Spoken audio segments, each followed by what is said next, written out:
Hi, I'm Steve Gillmor. I'm living in California, in the Bay Area.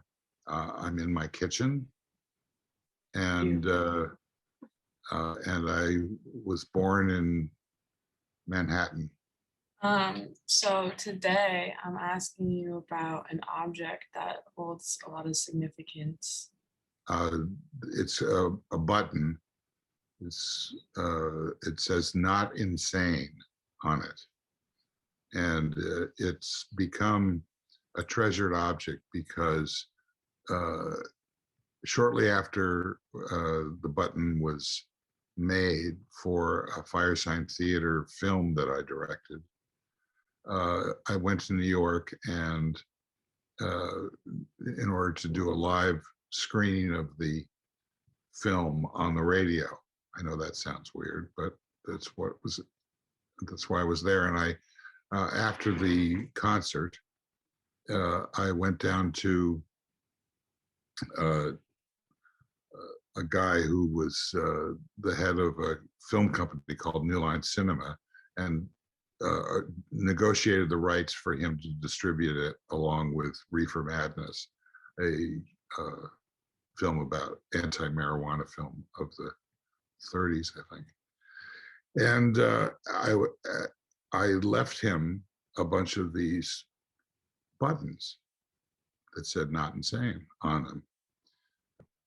I did not know this at the time, but as I left the building, about 20 minutes later, uh, John Lennon and Yoko Ono walked in and negotiated a release of their Imagine film based on a record that they had just done. And John Lennon picked up one of the buttons and then proceeded to wear it intermittently for the next year. So we have a lot of photographs of John Lennon, mostly with Yoko, but some on his own, wearing that button. And correct me if I'm wrong, but John Lennon is big figure of your life. Probably Yeah, he's the most important figure of the most important band ever, the Beatles. Yes, it means a lot to me, and as does the Firesign Theater, because they were referred to often, including by themselves, as the Beatles of comedy. Uh, the Beatles were uh, signed by a producer named George Martin, whose previous work included recording uh, the Goon Show, which was Spike Milligan, Peter Sellers, and three or four crazy guys. And the Goon Show was something that fostered British comedy like Beyond the Fringe and Monty Python and the Firesign Theater. So there's a direct relationship. The reason that the Beatles liked George Martin was because they knew of his work with the Goons.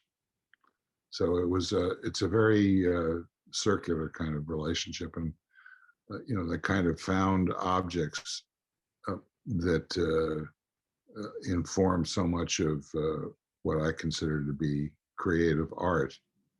Uh, that's why this button really looms large. And the first album, LP, I ever bought, a big record, I had to get a different record player.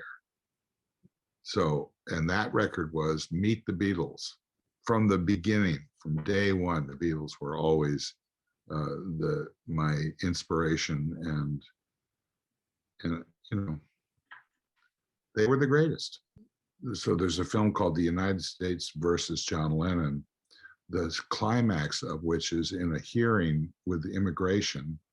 John Lennon's wearing the "not insane" button, and the camera zooms in on that for a freeze frame. So it was iconic at the time, and the reason that it was there makes a good story.